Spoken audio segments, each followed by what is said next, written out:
Hi, my name's Carolijn Brouwer from the Dongfeng race team.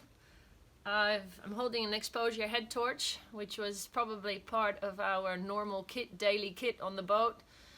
You're wearing your thermals, your boots, your wet weather gear, and your head torch, whether you had it around your head or around your neck, but it was always there for immediate use.